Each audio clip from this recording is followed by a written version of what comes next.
Bismillahirrahmanirrahim. Assalamualaikum warahmatullahi wabarakatuh. Sahabat-sahabat sekalian, kalau kita mempelajari Al-Quran, sahabat-sahabat sekalian, sebagaimana dengan sifat dari kata yang ada di dalam Al-Quran, itu memiliki banyak sinonim. Bahkan saya pernah menemukan referensi bahwa ada satu kata bahasa Arab itu yang sinonimnya sampai 1.500, sahabat-sahabat sekalian. Artinya, ini kalau kita belajar sedikit-sedikit tentang Al-Quran, ya, banyak sekali inspirasi yang bisa kita dapatkan dari Al-Quran. Karena dari sifat bahasa Arab itu juga yang usianya sudah tua dan paling banyak kosakatanya, dan kosakatanya itu paling banyak sinonimnya. Nah, sahabat-sahabat sekalian, kalau kita belajar tentang Al-Quran, kita belajar satu konsep, kita bisa belajar dari satu konsep. Nah, salah satu konsep yang bisa saya contohkan dalam pembelajaran itu adalah kata sabar, sahabat-sahabat sekalian. Jadi kalau kita mengembangkan sabar itu dalam pemahaman atau makna kita, sabar itu kan suatu konsep. Kalau kita definisikan, itu harus ada penjelasan dalam bentuk kalimat yang bisa kita pahami. Nah, sahabat-sahabat sekalian, kebanyakan sabar itu di dalam pemahaman banyak orang, itu sabar itu adalah menunggu, atau sabar itu menahan. Dan itu baru sebagian kecil saja pemahaman apa yang maksud dengan sabar. Nah, jadi sahabat-sahabat sekalian, kalau kita bersumber kepada Al-Quran, banyak sekali kata-kata yang berkaitan dengan sabar. Dan itu kita bisa bermain dengan kata-kata itu, membangun sebuah definisi yang kontekstual, sesuatu yang kontekstual yang memang sedang orang rasakan. Contohnya, sahabat-sahabat sekalian, sabar itu kalau kita sudah tidak punya alternatif cara untuk menyelesaikan masalah, kita sudah mentok, tidak punya cara lain, tidak punya cara yang bisa kita lakukan, maka sabar itu adalah menunggu datangnya pertolongan dari Allah Subhanahu wa Ta'ala, atau menunggu adanya ide, atau menunggu adanya orang yang bisa membantu kita. Nah, jadi sabar itu bisa artinya menunggu. Tapi dalam konteks lain, sahabat-sahabat sekalian, sabar itu tidak berarti menunggu. Contoh, ketika kita di lapangan, ketika kita di jalan, kemudian jalan itu padat merayap, di situ kita sabar.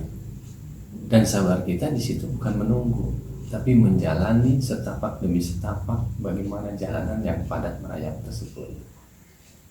Jadi sabar bukan menunggu di sini, tetapi sabar adalah menjalani setapak demi setapak di jalan yang merayap itu.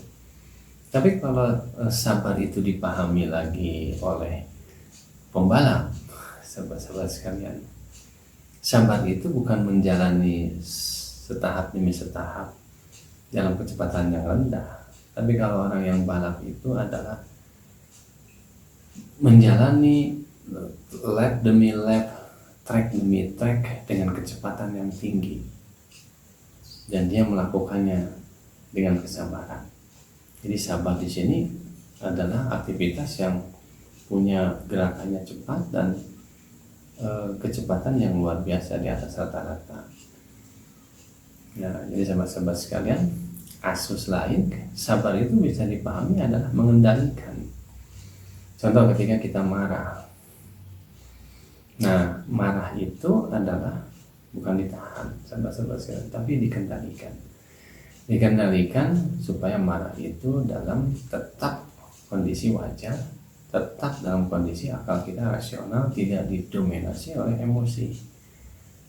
Maka amarah itu harus dikendalikan oleh kita. Nah, jadi sabar itu dalam arti di sini adalah mengendalikan amarah. Nah, dari beberapa kasus itu, sahabat-sahabat sekalian, kita bisa melihat bahwa sabar itu punya pengertian-pengertian yang memang melihat kepada bagaimana situasi kondisi orang itu membutuhkan sabar. Nah, maka dalam Al-Quran ada wasta'inu bis-sabri was-salat. Nah, sabar dengan sabar ada kaitannya dengan sholat. Jadi orang-orang yang sholat itu orang yang sabar, dan orang-orang yang sholat tidak diam, dia bergerak. Nah, jadi sabar itu apa? Ya, kita tetap bergerak dan memohon kepada Tuhan. Nah, jadi sahabat-sahabat sekalian, di sini perlu yang namanya flexible thinking. Jadi kita perlu mengajarkan hal-hal ini kepada anak-anak supaya dia bisa menggunakan sabar itu dengan situasi kondisi yang sedang mereka hadapi. Jadi kalau kita menjelaskan satu definisi sabar itu adalah menunggu. Nah, kadang-kadang orang begitu situasinya lain atau berbeda, ya tidak bisa mengimplementasikan konsep itu, tidak bisa mengimplementasikan sabar itu dalam kehidupan sehari-hari. Saya mencoba mengimplementasikan pendidikan itu, sumber-sumbernya itu kepada kitab suci Al-Quran. Dan berbicara kitab suci Al-Quran, kita tidak sedang berbicara satu agama.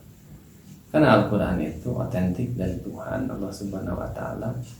Maka siapapun yang memahami, apalagi orang-orang yang beriman pada Al-Quran, yaitu orang Islam, dan melaksanakan, memahami konsep-konsepnya, memahami pola-pola berpikirnya, saya yakin siapapun akan menjadi orang-orang yang sukses di muka bumi ini.